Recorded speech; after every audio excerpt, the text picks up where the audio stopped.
நிறுத்துங்கண்ணா. Auto auto. சொல்லுங்க. நீ பரத் தானே? நீ தீபக் தானே?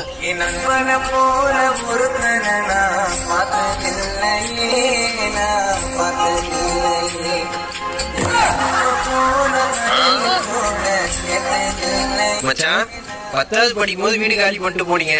அதோட இன்னைக்குதான் மச்சான் பாக்குறேன். எப்படா இருக்க? நான் நல்லா இருக்கேன் மச்சான். எல்லாம் கல்யாணம் பண்ணிட்டு மாமியார் வீட்டோட செட்டில் ஆயிட்டேன். ஆட்டோ ஓட்டுறா. ஆமா, நீ என்ன பண்ற? நான் ஜொமேட்டோ ஓட்டுறேன்டா. பல பேருக்கு பசி ஆத்திட்டு கௌரவமா சொல்றா. ஆமா, 10th படிக்கும் போது காமாட்சி மிஸ் கிரஸ் அவங்க எப்படி இருக்காங்க? அட போ மச்சான், அவங்க நம்மள ஏமாத்திட்டு வேற ஸ்கூல் போயிட்டாங்கடா. என்ன சொல்றான்? ஆமா மச்சான். ஆமா, உனக்கு ஆச்சா? அட போ மச்சான், நல்ல பையனுங்களை அவன்டா பொண்ணு கொடுக்குறான். வரதட்சணை கொடுத்து 10 பேர் கொண்டு கேட்டு பொண்ணை சாவடிக்கிறானுங்க பாத்தியா? அந்த மாதிரி ஆளுங்க தாண்டா தேடி தேடி போய் கொடுப்பானுங்க. நீ சொல்றது வாஸ்தவம் தான் மச்சான். அதெல்லாம் சரி, எதுக்கு வண்டி நிப்பாட்டின? அட போய் ஒரு சின்ன பையன் ரோட்ல அடி